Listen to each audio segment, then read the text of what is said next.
Hello friends, welcome to my YouTube channel. নমস্কার বন্ধুরা, মঞ্জু রান্নাঘর থেকে সবাইকে স্বাগত। তো বন্ধুরা, আজকে আমি আপনাদের জন্য একটি ভিডিও নিয়ে হাজির হয়েছি শরীরের পক্ষে খুব ভালো, একেবারে স্বাস্থ্যকর খাওয়ার। তো বন্ধুরা, আমার পুরো ভিডিওটি দেখবেন, মাঝখানে স্কিপ করবেন না। আমার পুরো ভিডিওটি দেখার জন্য আপনাদের কাছে অনুরোধ রইল।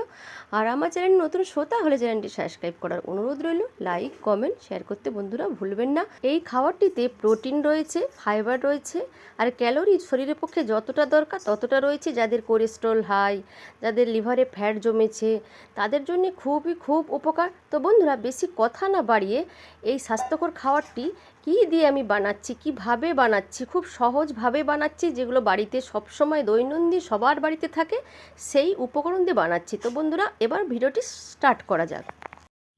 বন্ধুরা, আমি বানাবো আজকে স্বাস্থ্যকর খাবার ডালিয়া। তো বন্ধুরা, ডালিয়াতে কি কি উপকরণ দেয় সেটা আমি আপনাদেরকে দেখিয়ে দিচ্ছি। তো আপনারা ইচ্ছে মতো সবজি দিতে পারেন, গাজর, বরবটি, বিনস। তো আমি আজকে প্লেন করছি, দিচ্ছি টমেটো, কাঁচা লঙ্কা আর পেঁয়াজ। এগুলো বাড়িতে সবসময় সবারই থাকবে। সেইভাবে আজকে আমি খুব সহজভাবে আমি দেখাচ্ছি ডালিয়া। এবার নিয়ে নিচ্ছি একটি পাত্র, এর মধ্যে দিয়ে দিলাম 1 কাপ ডালিয়া, দিয়ে দিলাম আরও 1 কাপ ডালিয়া, দিয়ে দিয়েছি 2 কাপ ডালিয়া, আর তার মধ্যে দিয়ে দিলাম 1/2 কাপ মুগ ডাল। তো বন্ধুরা, আপনাদের যদি মুগ ডাল পছন্দ না হয়, আপনারা মুসুরির ডালও দিয়ে করতে পারেন, তাতে কোনো অসুবিধা নেই। বন্ধুরা, কড়াই বসিয়ে দিয়েছি, কড়াই অলরেডি গরম হয়ে গেছে। এবার দিয়ে দিলাম ডালিয়া আর ডাল, এটা হালকা করে একটু ভেজে নেব।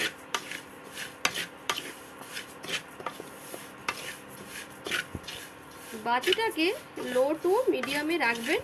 আর ডালের থেকে যখন একটা মিষ্টি গন্ধ বেরাবে, তখন ভাববেন যে ডালটা আর ডালিয়াটা ভাজা হয়ে গেছে। তারপর ভালো করে ধুয়ে নিতে হবে। দেখুন বন্ধুরা, ডাল আর ডালিয়া ভাজা হয়ে গেছে। এবার আমি একটি পাত্রে ঢেলে নেব, দিয়ে ভালো করে ধুয়ে নেব। বন্ধুরা, ডালিয়াটাকে আমি 8 থেকে 10 বার ভালো করে চটকে ধুয়ে নিয়েছি। দেখুন, একেবারে জলটা কিন্তু ফ্রেশ হয়ে গেছে। আর তারপরে আমি ঠান্ডা জল দিয়ে দিয়েছি, 20 মিনিটের জন্য ভিজানো হয়ে থাকবে। তারপর চলে যাচ্ছে আমি পরের স্টেপে। বন্ধুরা, কড়াই বসিয়ে দিয়েছি, গরম হয়ে গেছে। এবার আমি দিয়ে দিচ্ছি সর্ষের তেল। তো বন্ধুরা, এই রান্নাটা কিন্তু এই খাবারটা কিন্তু হেলদি খাবার, স্বাস্থ্যের জন্য খুব উপকার। তো স্বাস্থ্যের জন্য যে জিনিসটা উপকার হয়, তাতে কিন্তু বেশি তেল দিলে চলবে না। তার জন্য আমি দিয়ে দিলাম 2.5 চামচ সর্ষের তেল। এবারে আপনারা যদি মনে করেন তেল বাড়িয়ে দিতে পারেন, তেল কমিয়েও রাখতে পারেন। তেলটা গরম হয়ে গেছে। এবার আমি দিয়ে দেব 2টো কুচি রাখা, ছোট ছোট করে কুচিয়ে নিয়েছি, কুচি রাখা পেঁয়াজ।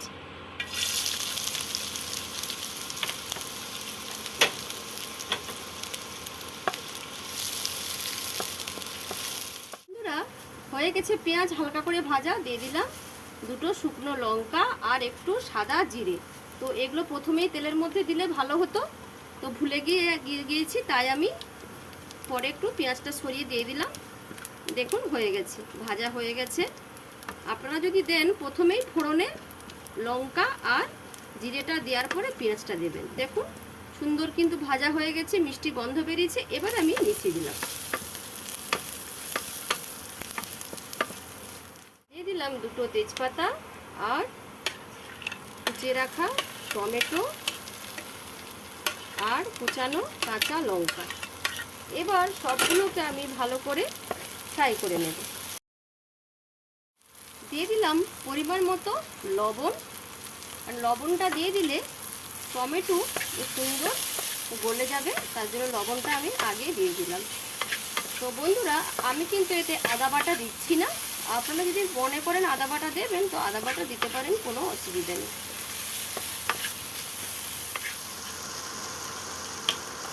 দিয়ে দিলাম জিরের গুঁড়ো 1/2 চামচ,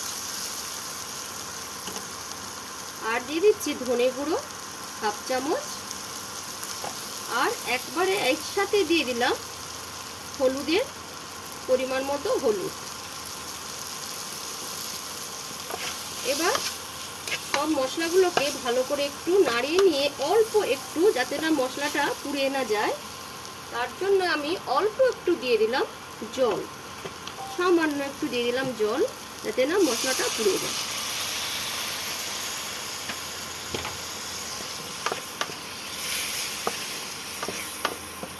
বন্ধুরা সব মশলা থেকে একটু সুন্দর গন্ধ বেরিয়ে গেছে, আর দেখুন তেল ছেড়ে দিয়েছে।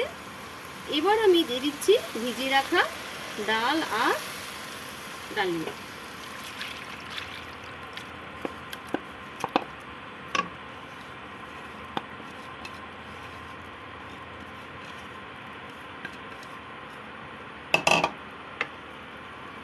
বন্ধুরা এই খাবারটা এত স্বাস্থ্যকর, মানে এত প্রোটিন আছে আর ফ্যাট তো নেই, মানে একটু যদি সারাদিন সকালবেলা যদি খেয়ে নেন আর আপনার মানে বাটি করে একটু যদি খেয়ে নেন আর খিদে আপনাকে লাগবে না, আর অথচ শরীর পেটও ভার থাকবে, শরীরের পক্ষে উপকার।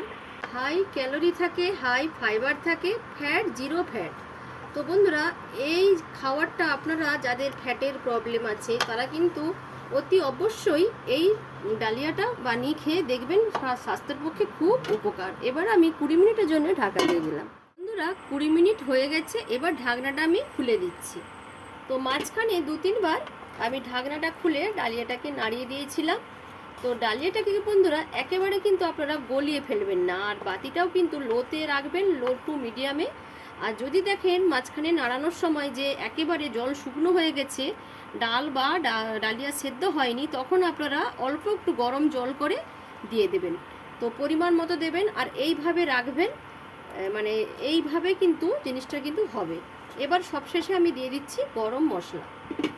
এবার সবশেষে দিয়ে দিলাম একটু ভাজা মশলা। তো বন্ধুরা আবারও বলে দিচ্ছি, ডালিয়া কিন্তু বেশি গলাবেন না, গলালে কিন্তু এর গুণাগুণটা থাকবে না। দেখবেন ঢাকা দিয়ে রেখে দেবেন লো টু মিডিয়ামে, আপসেই কিন্তু খুব সুন্দরভাবে সেদ্ধ হয়ে যাবে, অথচ গলেও যাবে না একেবারে। হয়ে গেল আজকের মতো ভিডিও। আবার আপনাদের সঙ্গে নতুন ভিডিও নিয়ে হাজির হব। টাটা।